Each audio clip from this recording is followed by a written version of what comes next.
My name is Rima Nashashibi, and I'm founder and president of Global Hope 365. Our mission is to end harmful practices against women and girls like child marriage, human trafficking, and other forms of gender-based violence. And we do that through raising awareness among in schools, in interfaith groups, colleges, universities. We were just at Cal State Fullerton this week. And we also advocate and meet with elected officials in order to change laws, because again, we're here to end child marriage and human trafficking. And at this time, I would like to go through some housekeeping things.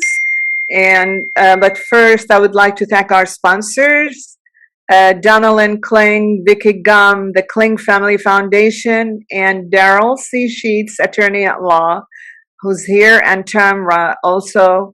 Thank you for all your sponsorships, consistent ones, because without your support, Global Hope 365 will not be able to continue going. Let me go through some housekeeping items. Everyone should be in gallery view for the photo op for social media, and then we'll go into speaker view, or otherwise we'll continue in the gallery view. We can save the chat by clicking on the three dots at the bottom right of your screen. You can save that chat. And please stay on mute during the discussion, and then just unmute when you have questions. And for Q&A, you can use the virtual hand raising feature. And if you can't find that, just raise your hand and we'll take your questions. And the panelists, our guest speaker, have agreed to take questions during our fireside chats. And we would please leave your video on unless you prefer not to have your picture taken for social media. And also if the internet, because we have people who join from other countries, and sometimes the internet is not as strong if you leave your video on. So again, this Cafe Meetup is being recorded and will be posted on our YouTube channel. It will be posted within the next couple of days, and Ali Riza Musallai, he's the volunteer for Global Hope who does that for us all the time. Thank you, Al, for being here. And please follow us on social media. We're on Facebook, Twitter, Instagram, and LinkedIn at Global Hope 365 on all these channels. Again, our mission is to end harmful practices towards women and girls, such as child marriage, human trafficking, and other forms of gender-based violence. We've been able to accomplish quite a few things and have achieved more milestones here in California and throughout the nation. We made history when we, on September 14, 2019, when we launched the California Coalition to End Child Marriage. And we have 4 categories: survivor leaders, organizations, elected officials, and community leaders. And Al will put in the chat the link where if you fit any of those categories, you can include your information in that form, and then we'll list you on that website.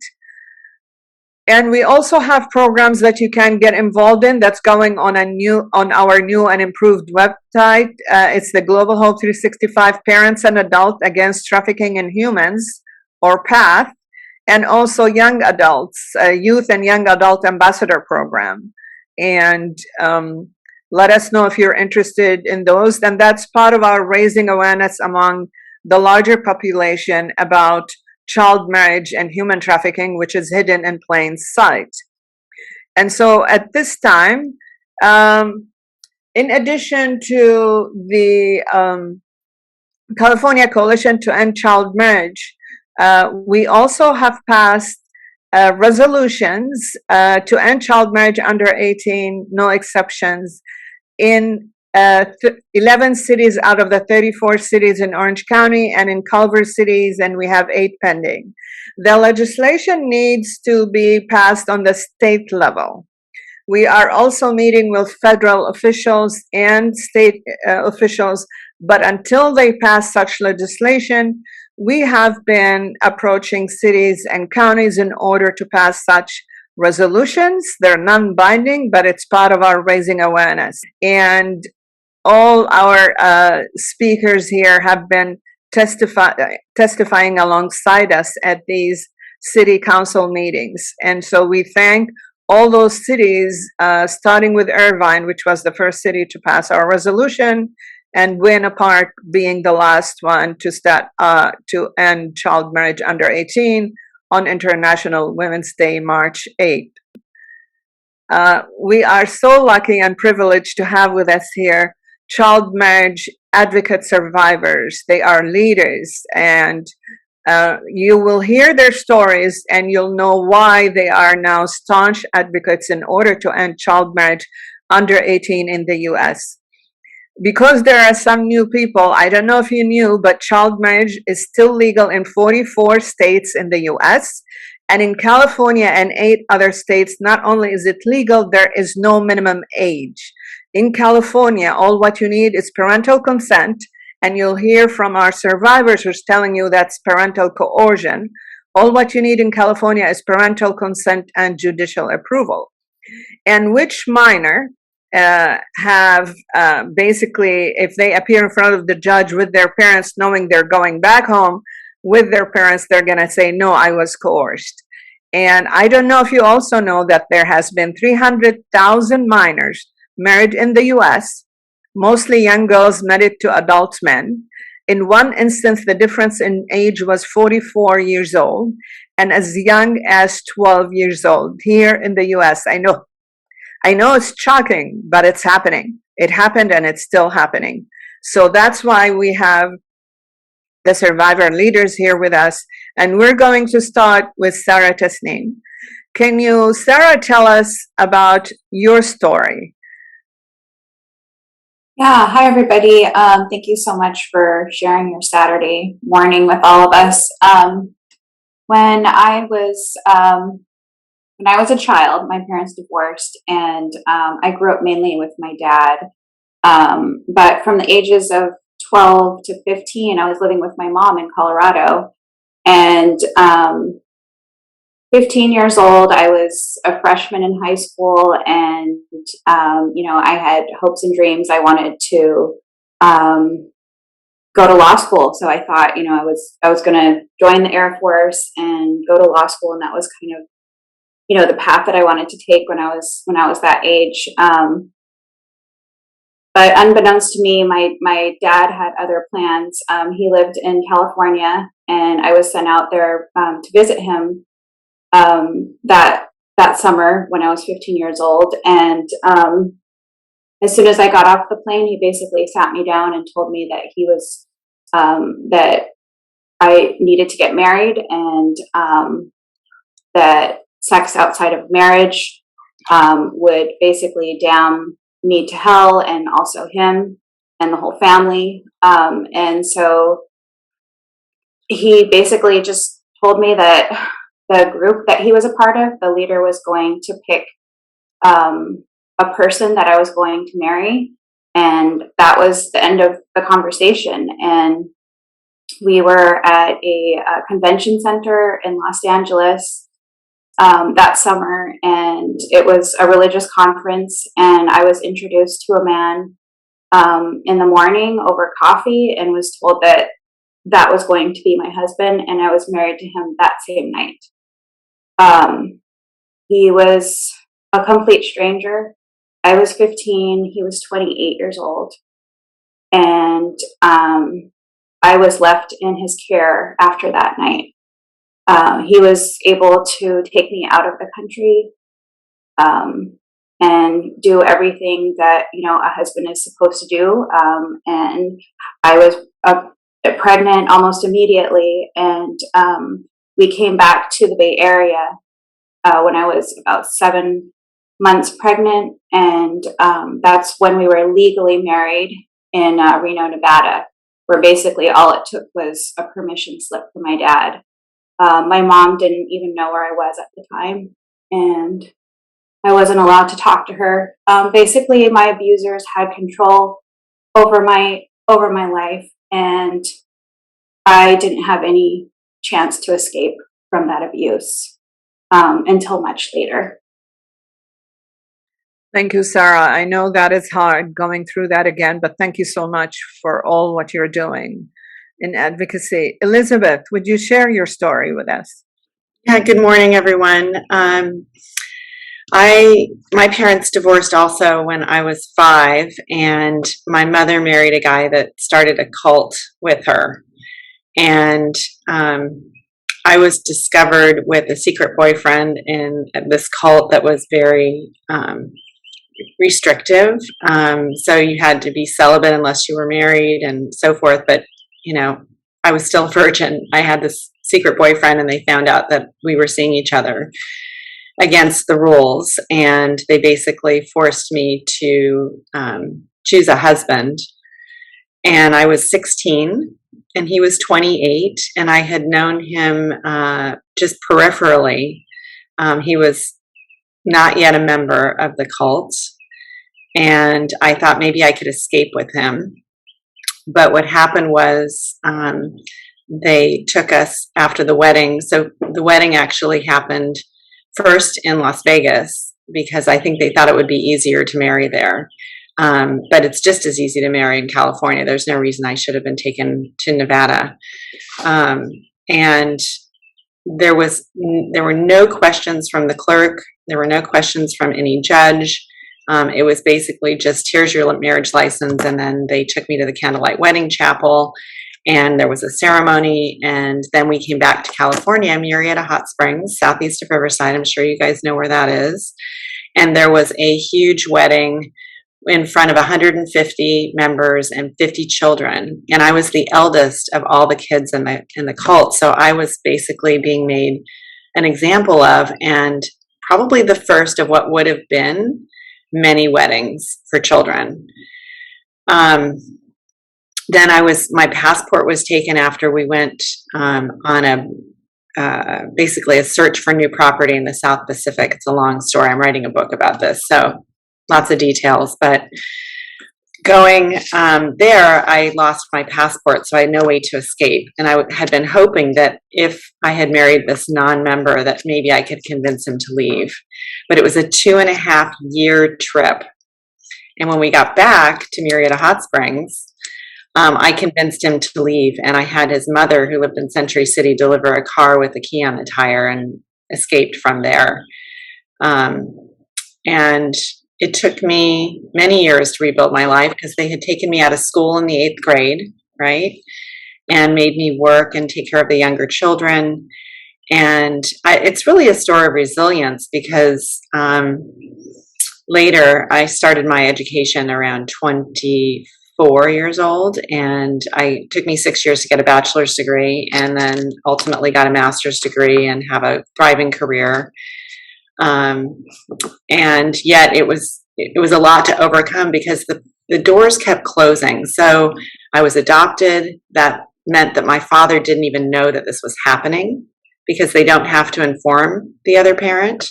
You only need one parent to say, yes, this is what we want. And then there was the marriage, and there was the passport being taken. There was no way to run away. There's no agency really for kids to just run to say, my parents are, doing this to me. And women in distress can get help. But kids, I thought I was the only one in the world that this had ever happened to as well. I was shocked many years later when I started researching organizations that handle this, to find that there were other people who had been through this. And when I met Sarah and Dawn, I would just cried. It's like, oh my gosh, this happened to you too. I couldn't believe it. And it's happening all the time. It's happening throughout our state. So we really need your help on this. Yes, and talking about, you thought you were all alone that going through this. We know that through research, there has been 23,588 married here in the state of California. And before that, I went to the Census Bureau, because California and 21 other states did not keep statistics about child marriage. And as you know, when you want to introduce legislation or a bill, the first question that elected officials will ask you, well, how many? They always want to hear numbers. And so I went to the Census Bureau and I indicated that I don't know how to use their application, but I needed everybody under 18 who was married, divorced, widowed, separated, and other. They could only send me 15 to 19, but that was a few years ago. 15 to 19, 15 to 18, sorry. It was 15 to 17, no, 15 to 17. And there was over 13,000 then. So anybody under 15 was not included. Anybody who turned 18 was dropped off. And it was a 5-year period ending in 2019. And so the 2020 census data wasn't there. But as I mentioned, the new research that was done indicated that we have 23,588 marriages that happened here. And as you can hear, there's a theme. 80% of minors who marry under the age of 18, there's a higher propensity for domestic violence. There's higher propensity for divorce. Actually, over 80% of them get divorced. And most of them are pulled out of school, as you've heard.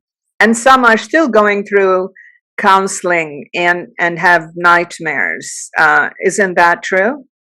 Oh my gosh, I didn't even mention that. I still have nightmares. I'm still in counseling. You know, it's definitely affected my overall mental health. And the trauma and the stress is almost an automatic mental health trigger for people. Okay, thank you.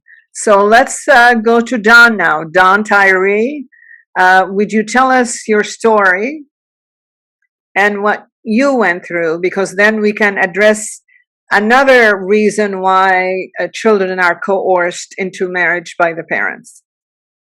Okay, good morning, everyone. So my parents divorced when I was quite young, and my father had physical custody of me. I saw my biological mother off and on for several years. At the age of 11, my dad remarried, and my new stepmother had adult children that were kind of out of the house and living on their own. And she actually let me know right away that she hadn't planned on raising another child. So immediately I was like put into a private school, and just kind of all these things I think that she thought, you know, were like organizations that would help raise me. She kind of took this hands-off approach. My parents decided to start a new life and a new business out of state. We were in California, also in the Bay Area. And so my mother hired someone to look after me. It was a male. He moved into our home and started sexually abusing me. And by the time I was 13 years old, I had become pregnant. When he let my parents know, it was kind of decided that the best thing to do was for us to get married. And the pressure was on for a couple of weeks. And, you know, when you're not, how do I word this? When you're being abused or when you're in, you know, a religious organization or something like that, you really don't know life outside of that. And so it was all very normal. Like the adults in my life were acting like this is normal. Well, you're pregnant now. This is the best thing that you can do. It's best for you. It's best for the baby. And so the pressure was on, and I was being kind of emotionally manipulated for a couple of weeks. And so when we went before the judge, I knew that I just had to be in agreement. And it was very much like a business transaction. We walked in, we were married, and we walked out. So I was 13 years old, now married to a 32-year-old man who is essentially my guardian now. So my marriage was an automatic emancipation, yet he was my guardian. Before long, of course, I was expecting my second child at 14 years old because I had no one talking to me about birth control or, you know, how to not get pregnant right away again. And so at the age of 16, I don't know how I summoned up the strength and perseverance to get out of the marriage. But I did. I left the marriage, and it was then that I hit every single roadblock that you could possibly hit. I could not get any support. My parents had disowned me for leaving the marriage. My stepmother had made it very clear I was not to reach out to extended family members and ask for help because that would be shameful to the family. I couldn't rent a hotel room. Everything that we tried to do failed because I was a minor, because my children were minors, and because my husband, who was soon to be my ex, had guardianship. So when I tried to apply for social services or even like food stamps or something like that, the social worker would tell me that I needed to go back home to my parents because they were responsible for me. When law enforcement would catch up to us, they would threaten to take me back to my rapist because he had the authority over me. So the emancipation really didn't help me at all. And we floundered around for a few years. My divorce actually wasn't finalized until after my 18th birthday. And so we were homeless and suffered severe hardships during that time. And really, as I look back, it's amazing that we made it out alive. Thank you, all of you, for sharing this with us. So I want to bring in a good point. What I heard in the past from all of you and others is that when you try to go to a shelter, a domestic violence shelter, they were turned away because they're under 18. They were asked to go to a runaway shelter. They can't go to a runaway shelter because they're married and have kids. And so you're pulled out of school. You don't have the support system, the teachers, the counselors who can see there's something wrong. You're basically a victim, a higher propensity of victim of domestic violence, and there's no way you can get out of it. You cannot sign a contract. You cannot drive a car to get away because you're under, a certain age. I mean, if you cannot drink until you're 21, you cannot vote until you're 18. You cannot sign a contract until you're 18, but you can get married at 11, 12, and 13. And you basically lose your freedom of choice and reproductive rights when there's an age differential. And so that is the root cause of that, of course, as we know, is a patriarchal society and gender inequality and gender inequity. And so that needs to change. But we want to go now. I really applaud you for what you're doing, because you're basically saying, I know this happened to me. I have moved on. I reclaimed my life. And now I want to prevent someone else, another child, from this happening to them. And so we really thank you for doing that. You've shown what a true leader will do. And so I want to hear from you. What do you think we can do in order to end child marriage under 18 in the US? Because other countries have ended it. We just heard about the Philippines recently that said no child marriage under 18, no exceptions. We know before Indonesia, a predominantly Muslim countries, they passed legislation, no child marriage under 19, no exception. Saudi Arabia passed legislation, no child marriage under 18, no exceptions. And so we have signed on to the UN SDGs, the Sustainable Development Goals, and one of them, 5.3, in fact, says no child marriage under 18, no exceptions, has to end by 2030. So if there's only 6 states so far in the US that passed legislation, no child marriage under 18, no exceptions, we're behind the 8 ball. And these states are, starting with Delaware, New Jersey, Minnesota, Pennsylvania, New York, Rhode Island. And so let's hear from you now. What is it going to take in order to end child marriage in the US, which we say we're the world leaders, and what can we do? Well, I think we need to all really talk to our elected officials, because they think it's okay. And so many that I keep hearing from, they're like, oh yeah, my grandparents married young and they're still married and they're so happy. And, it's complete disregard for the abuse that's going on. And each of us can make a difference by making calls, by contacting our city council members, by contacting the governor's office. We have to go state by state. At first I thought, oh, we can just call the White House, but that doesn't work. We have to go state by state. It's hard. It's a long process, but we need to be outraged. And you hit the nail on the head, because child marriage is child abuse. I was on another radio show other than Lynn Shaw's, and when I was talking about this and raising awareness to her audience, she said that's pedophilia. That's another way of looking at this because of the age differential. How can parents leave a child that's 13 with a quote unquote a nanny that's 32 and think nothing's going to happen? And so, again, Sarah, what about you? What should we do? Well, I think, child marriage is something that's happening all over the globe, and chances are it's happening somewhere in your backyard. So even if you're not in California, if you're in another state, I would urge you to find out what the laws are in your local area.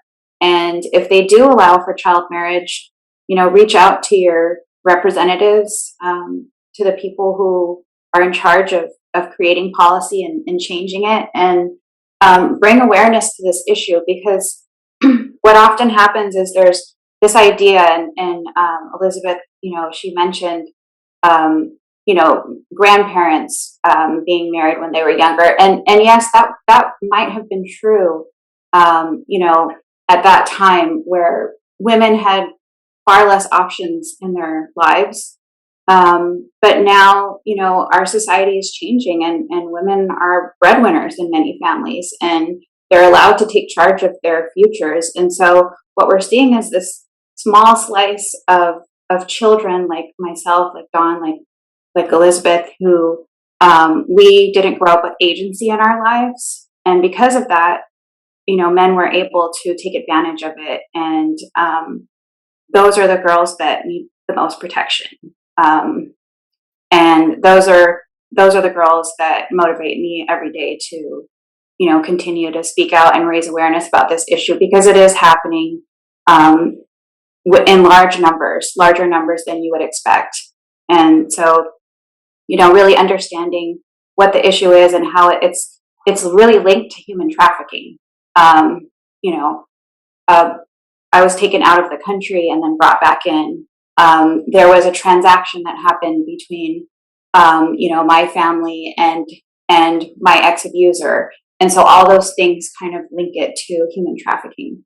And so understanding how, young folks get trafficked, and the fact that they may not have the agency in their lives to stand up for themselves, but you as adults out there in the world who have agency, who know better, we need your help to stand up for them. And so that's my plea to everybody on this call. Thank you, Sarah. Now, Sarah mentioned large numbers. Let me tell you what the numbers are. So globally, there are 650 million women and girls that have been married under the age of 18. Today, globally, 650 million. Annually, 12 million girls get married under the age of 18 annually. Again, that's globally. And we have 300,000 here in the US between 2000 and 2018. Mostly, as I mentioned, young girls married to adult men as young as 12 years old. But I also would like you to hear, I see some people are here with us from Florida. In Florida, we had the case of Sherry Johnson. And Sherry Johnson was repeatedly raped by a deacon and a parishioner in her church, starting at the age of 9. At the age of 11, she got pregnant. And the church and the parent and child welfare was going to conduct an investigation. So the parents and the church decided they want to marry her off to the 20-year-old rapist. By the time she was 18, she found a friendly attorney who got her a divorce. She had 7 kids. So 11, 18, 7 kids. So no schooling, no vocational training. At times there was no food to put on the table. But she continued to advocate in Florida So none of her kids or anyone else will go through the trauma she went through. With other organizations and other survivors, they were able to raise it to 17. They didn't go all the way to 18. They went to 17, no exceptions. It's better than getting 11 years old married. But what we all want to see happen is 18, no exceptions. There's a reason why they say you cannot vote until you're 18, you cannot sign a contract until you're 18, because you need to be, and we hear it from doctors all the time, people in the medical profession saying you're not fully developed until 25, 26. So really it should be 25, 26, but try to mention that to your legislators. But you need to be fully developed in order to understand the contract you're signing. You need to be fully developed to determine which person you're going to elect as your assembly member, senator, or governor.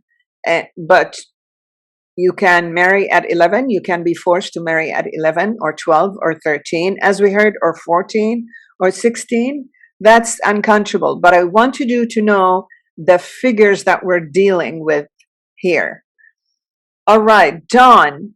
So I would like you, because we've heard what needs to be done, I would like you to tell us what's happening in Alaska. What's happening in Alaska? Alaska in Alaska, the age to marry is? Well, it's 14. Okay. And Representative Sarah Rossman amended it on the floor at the last minute to raise it from 14 to 16. And then I was contacted by some Alaska members that it was an opportunity to request, even take it a step further and raise it to 18. And so why did they contact you? Well, I have personal relationships with some of the members and senators. I met them at my friend's house. We had a special dinner back in 2019, and Senator Tom Begich showed up. Representative Harriet Drummond was there. Representative Garen Tarr. I mean, we have, a personal connection. And so when this bill was open on the floor, they contacted me. And it's been amazing to kind of work with them, because often, when we're trying to influence change, we get a lot of opposition and resistance, and we kind of feel like we have to go in and strong arm. And so this has been a pleasant experience. And Alaska wants to do the right thing. They want to protect their girls. I mean, they have a lot of rural villages and a lot of abuse. And I think now is the best time for Alaska to make this change. There are a lot of bills in the House that they're passing this year to put more safeguards around children and women, and even mental health and things like that, like mental health being taught in the schools and things like that. So they're really trying to take a stand and protect minors and have resources available. And so I think we're really in a good position with Alaska, and I think we can maintain those relationships and really work together and get this passed. Right now, there are several senators working on the amendment together, but so far, in all the email exchanges that I'm seeing, it's 18 no exceptions. Even though they had this military exception and stuff like that.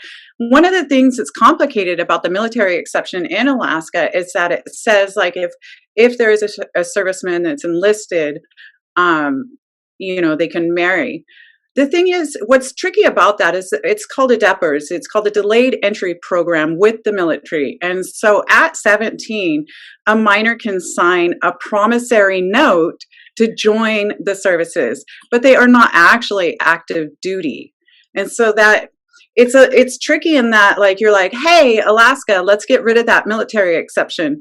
But actually you're not really active duty until you're after 18. So to me, it's not as threatening, but we're still advocating to get that language completely out of the bill.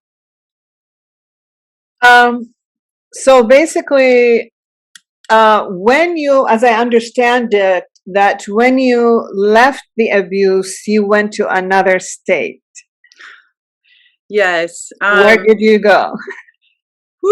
So I I packed up my children and we fled to Kodiak, Alaska.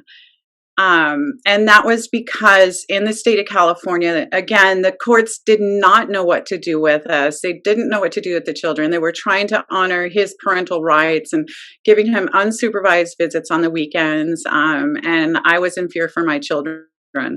I could not live with myself when my children were with him on weekends. And so I made a decision to break all of the court orders. The judge had specifically told me I couldn't move out of the city that we were in.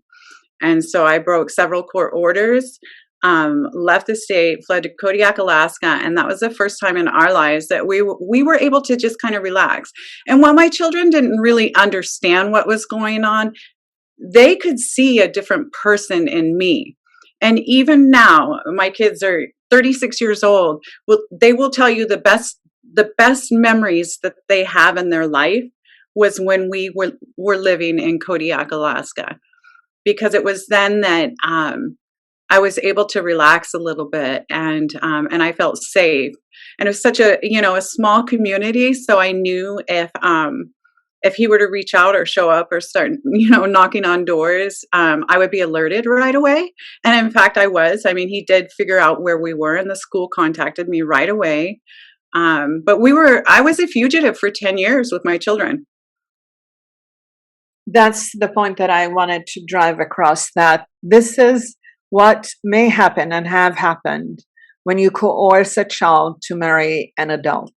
And again, thank you so much, all of you, for sharing your story. And I see some questions. One question is, they would like to know, when you're coerced into this marriage, who is paying for the bills because you're underage? How do you live? Because we heard that at times you had no food. So what happens? Can you tell them what happens in such a situation? You mean as a minor when you're trying to escape the marriage? Yeah, we lived in extreme poverty. I mean, when I finally was able to get housing, I couldn't maintain it. We moved like every 6 months, and the children were in different schools every 6 months. I can't even count how many different schools they've been in, because of not being able to sustain, stable housing. We lived often without electricity, without basic essentials. My children grew up thinking it was normal to just use a washcloth in the bathroom because we didn't have toilet paper. I was washing my children's clothes, all of our clothes in the bathtub. And I lived in fear that, like, if anyone knew I was washing our clothes in the bathtub, my children would be taken away. We were the family next door that you saw every day and you thought things were okay and normal. But it wasn't. Again, not being able to qualify for some state aid or, housing and things like that really create extreme hardships. Yes, thank you. That's the point that I wanted to drive across, that the abuser, basically the man you're coerced and forced to live with, usually they pay the bills if they do. In the case of Sherry Johnson, he wasn't, because he was MIA most of the time. And so you live, you find a way in order to live. And then when you flee that abuse, then we heard what Don and others have gone through. Now, another thing that I'm faced when I speak, and thank you for inviting us to testify in Alaska. We talked about the interlinkages between child marriage and human trafficking. Not a lot of people see that. The UN Office on Drugs and Crime issued a report at the end of 2021, I believe, 2020, indicating the interlinkages between child marriage and human trafficking, because the fraud, force, and coercion and exchanging money, and sometimes that basically fits that bill. And so thank you for inviting us. And we had a board meeting yesterday, Dawn, and some of my board members are here, and they all want to be there in Alaska when that bill is signed. So you have their support.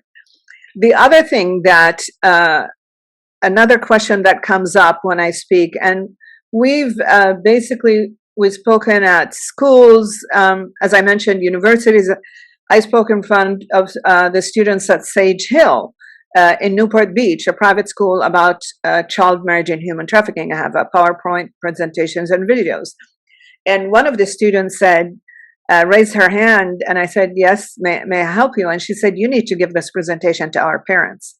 So they realize that the parents need to be educated about these topics. And we can delve into human trafficking more in detail, but this is more about child marriage. The other question that I get is, what about respecting people's culture and religion? And I want everybody here to know that child marriage in the US happen across all cultures, all religions, all socioeconomic backgrounds, all ethnicities.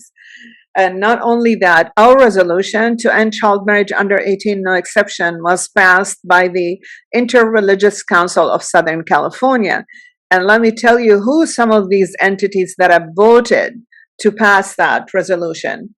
It was the Board of Rabbis of Southern California, the International Society of Krishna Consciousness, the Episcopal Diocese of Los Angeles, the Islamic Center of Southern California, the Pacifica Institute, the Religious Society of Friends, the Quakers, basically, the Roman Catholic Archdiocese of Los Angeles, the Sikh Dharma of Southern California, the Vedanta Society of Southern California. We also had our resolution recently passed by the Interfaith Task Force, and they have members / partners all the way from San Fernando Valley to San Diego. So the fact that they're saying you have to respect people's religion and culture, we're saying here are the major religions and philosophies that are saying this is not happening on our watch. And so that's what we're trying here to do at Global Hope 365. And we're all about raising awareness, education, prevention. We do not provide direct services to survivors, either child marriage or human trafficking.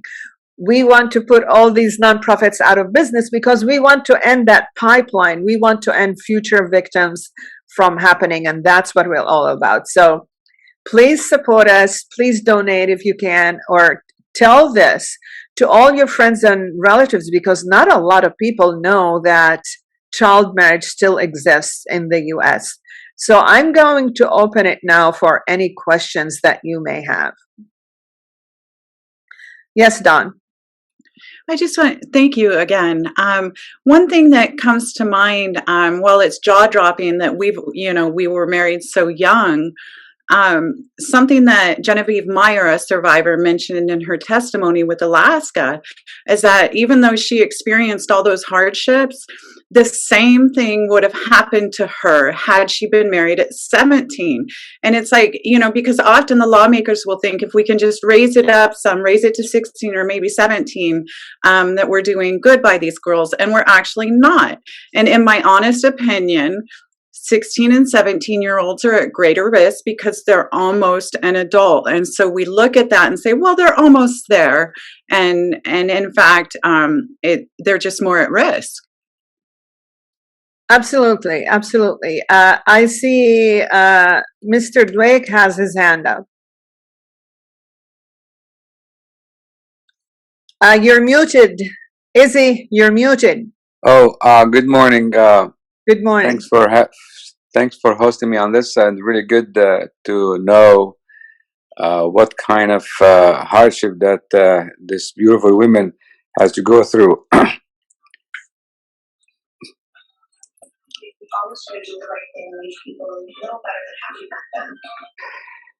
I don't know. I'm speechless. Thank you, honey. Thank you. Thank you. That's how emotional we get when we hear their stories. And I know I heard them so many times, and they still get me in the gut every time we hear. Thank you so much. You know, I am a father. I have a daughter, so I know. Thank you. Thank you. Any other question? Thank you so much. And I know you've been with us in the past. And if all the men were like you, we will be in a better place. We will be in a better place. Yeah, Don. I think, I'm emotional now. As soon as I see someone's, um, well, well-meaning adults and parents make decisions for their child to get married. This is, it's important to understand that they think they're making a good choice on behalf of the child. But what we know now with the numbers, with the stories, with the statistics, is that it's not, that it really puts a minor in danger. So we cannot trust the adults to make sound decisions. It's unfortunate. And we have to do a bright line of 18, no exceptions. Thank you. Sorry, may I make I'm sorry, I got emotional. That's okay. You're I allowed really here. could not handle it. My apology, but my heart goes to you, ladies, for the suffering. I think, and my question is, I wanted to actually say, is any way you can make the parents liable for a lawsuit as a criminal if any of the parents have actually caused such a hardship for a child? Is any way they can introduce a legislation to make it it's a criminal act should someone put the kids in a hardship, just like you leave your I'm sorry to use this example, but like you keep your dog in a car in a hot time an area where you can be liable for that as a cruelty. So why can't you do something for a human cruelty in a sense that you can actually take action in a criminal court without if you can successfully pass a legislation or not? That's a Can I? very, Yeah, I'd like to jump in here, Izzy, because I actually, well, first of all, I'd like to back up. So I wasn't able to leave my marriage until after I turned 18. So I was 23, and it took me, over 10 years to leave this abusive situation. And when I left, I did try to explore whether or not I could make my abusers liable for the abuse that I suffered. And at that time in California, the statute of limitations wouldn't allow me to do that. So sexual abuse as a minor, there's a statute of limitations back then that was 10 years. Now it's been lifted, so I could potentially, sue my abusers. But so much time has passed that it's unlikely that I will ever be made whole, which is why we need Bright Line 18, no exceptions, to protect us from this abuse. Because as a minor, you're allowed to enter into this marriage, but then you can't even leave. And then you're also not made whole. So like in contract law, for example, if you enter into a contract with a minor, the adult in the situation has to make you whole if that contract has been broken, even if it's you, the minor, that's broken it. In marriage, that's not the case. And it took me 3 years to get a divorce, even though I was an adult at the time. So that should just show you how difficult dealing with this legal system is as a minor, let alone as an adult. So there was no way to get justice. thank you, Sarah, for bringing that up. We have an advisor that was involved in basically doing away with the statute of limitations in the abuse situation, and I would reach out to him. He's a law instructor at UCI Law School. I would reach out to him and see how we can also include victims of coerced child marriage. But we have two attorneys here. One of them is a family attorney, Chamra. I'm hoping we can hear from you, Tamra. Hey, And Rima, I don't have an answer to that question. I'm sitting here wondering too, can we sue parents if they coerce or sign for their children to be married? I know we can sue abusers of sexual abuse, but I don't know about the parents. I don't know about that. Okay. That's it's just such a great question. I want to know now, so we'll find out. Thank you so much. Thank you, Hani, for that question. We'll find out. Amal, you had your hand up. I know you took your hand down, but you had your hand up. You had a question? No, Yeah. Oh, I'm sorry. Which one? Amal Al-Kalla. Oh, sorry. That's okay. I think that was the question I was going to ask. Can we sue these parents? Because Okay. I think as a mother of two daughters, my number one obligation was to make sure that I educate my kids to a place where they're independent of anyone. And I think that's the responsibility of a parent. And I think that should definitely be something that we push right along with no marriage until you're 18, no exception, is that educating girls is really the divine law for every single parent. If you choose to have kids and they're girls, your job is to make sure you educate those girls so they can get out of lousy marriages. So I thank you for the question because you beat me to the question. Sorry.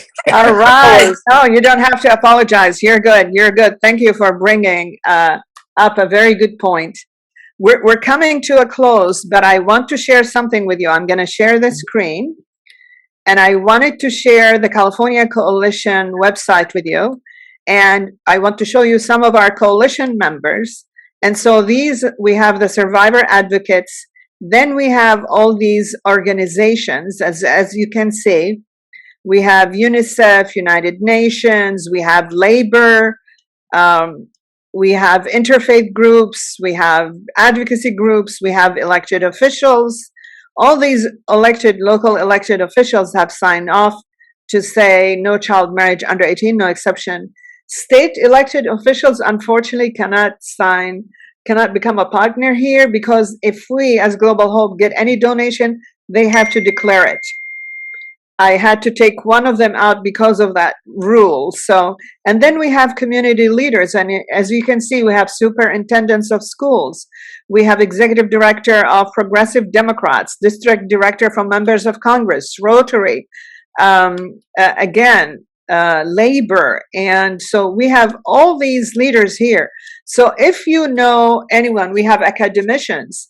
So if you know anyone within your group that should be here, as you can see, if you go to CA Coalition members, then join us, and then you fill in your the information here. You tell them to fill in their information here, and also if you want to join our mailing list, you put your email address here.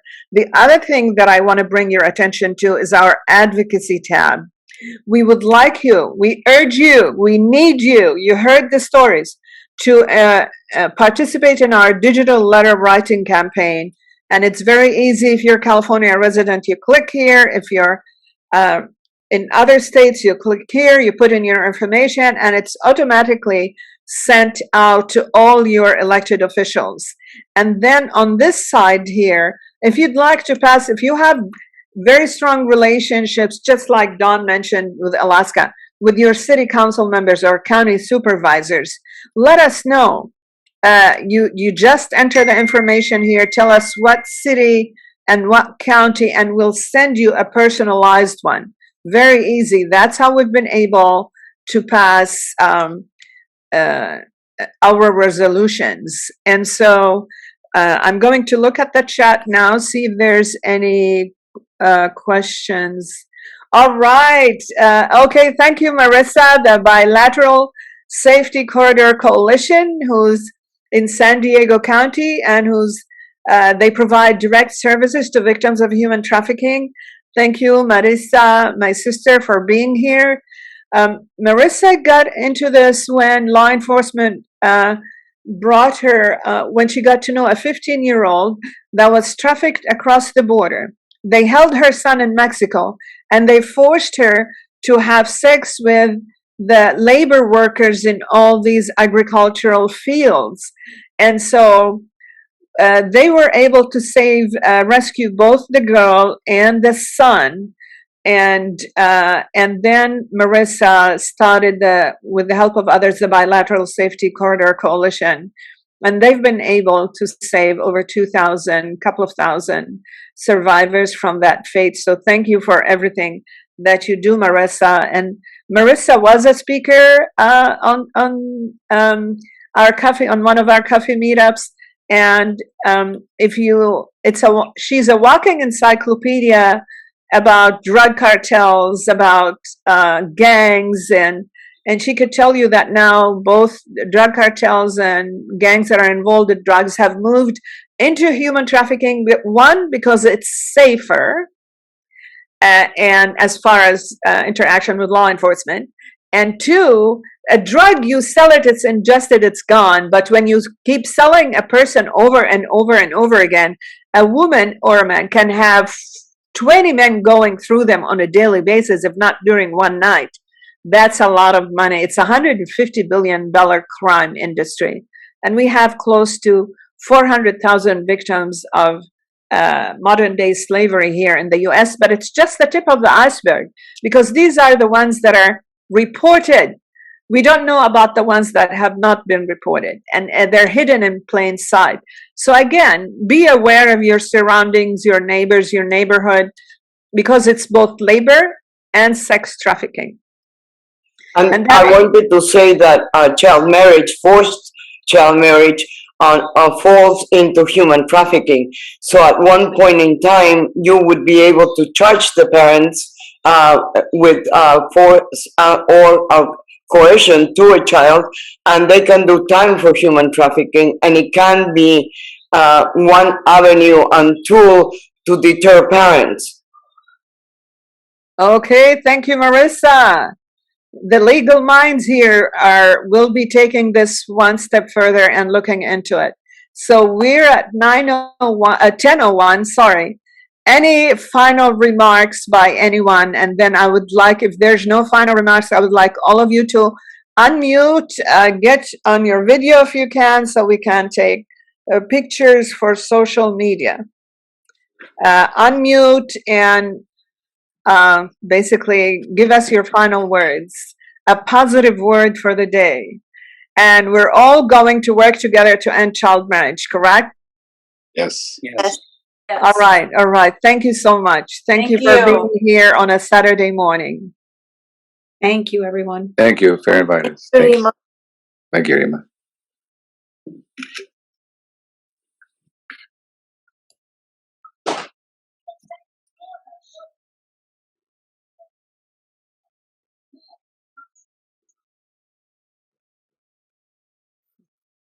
Okay, thank you so much for our speakers. Thank you for being here. Thank you, Lynn, joining us from New York. Of course. And the others from the other states. Thank you. So I'm going. I wish you a great weekend, and let's end child marriage in Alaska. It's going to happen, I'm sure, earlier than California, and then we'll go from there. We're still going to continue the fight, day in, day out. Right? Thank you, everyone. Thank you, Rima, for Thank you. organizing. Bye-bye, everybody. Bye. Bye.